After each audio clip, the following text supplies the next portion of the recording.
Workflow in Salesforce is basically a business logic engine which automates certain actions based on particular criteria. If the criteria are met, the action gets executed. When they are not met, record will get saved but no action will get executed. There are two components of workflow in Salesforce: criteria and actions. Criteria are the conditions you are supposed to put in order to test a record. Actions occur after a record meets the criteria. There are two types of action present in workflow in the Salesforce: immediate and time dependent. Immediate action are those actions which get executed immediately when a record is created or edited. And the time dependent action are those actions which get executed after a certain duration of time, such as 10 days before a record close date. After this time period, the workflow rules in Salesforce will evaluate the record just to make sure that the criteria are met. If the record meets the criteria, the aligned action will be executed. There are three types of evaluation criteria for workflow. First one, created. Next, created and every time edited. And last one, created and any time it's edited to subsequently meet criteria. First one, created. Whenever a record is created and the criteria match with the record, the action will be executed. Created and edited. Whenever a record is created or updated, the action will be executed. Created and every time it's edited to subsequently meet criteria. Whenever a record is created and it stands true to the criteria, and action will be performed. Now, if the record is edited and it doesn't meet the criteria, the action will not be performed. Suppose the created record doesn't meet the criteria and then it is edited or updated to meet the criteria, it will be evaluated again, and if it meets the criteria, the action will be performed. Otherwise, it won't be performed. Workflow rules in Salesforce can have a number of actions at a time. Like you can assign a task to someone, you can update a field, send an email, or we can send an outbound message. Now we will create a workflow rule. First of all, go to the setup and search for the workflow and then select workflow from here. It will show us this page. From here, click on continue. Next, click on new rule button to create a new workflow rule. Now we have to select the object on which we have to create the workflow.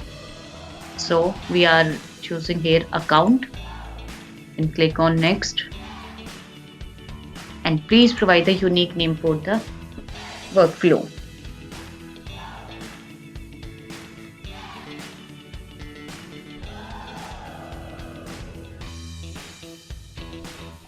Now we have to choose the evaluation criteria. We will choose here created and any time it's edited to subsequently meet criteria. First condition will be our account name should not be blank, and the industry should be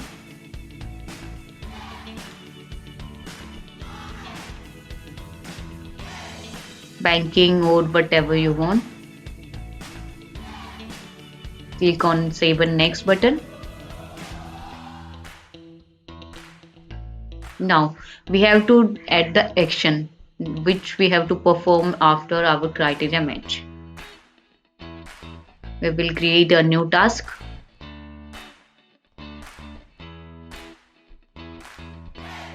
Now choose the assignee for the workflow task. Here we will choose account owner and provide a name.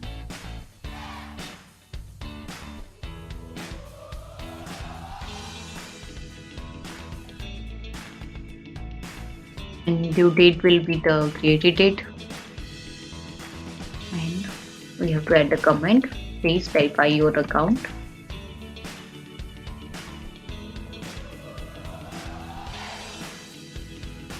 Now click on save button. If we want to more than one action, we will add a new action.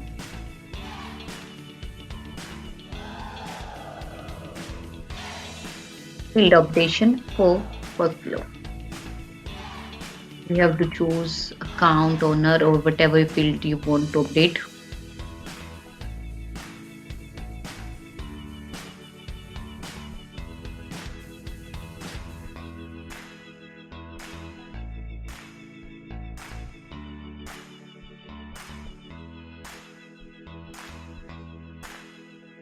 We will set the value of active to true. So we will select a specific value here, that will be yes, and click on save button.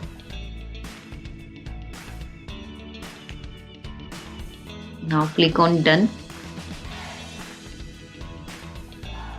Here we, after creating the workflow, we have to activate the workflow rule.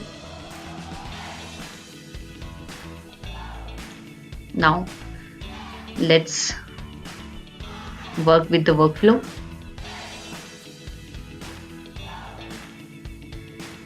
Now we will create an account to test our workflow. Our condition is account name should not be blank. But and our industry should be banking, and click on save. Here you can see a verification for account task has been created.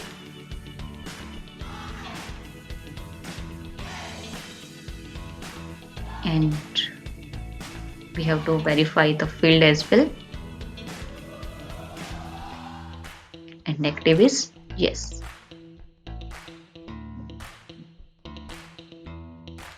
It is a main point to consider before creating a workflow that we cannot update the child record from a workflow, but we can update a parent record from a child workflow.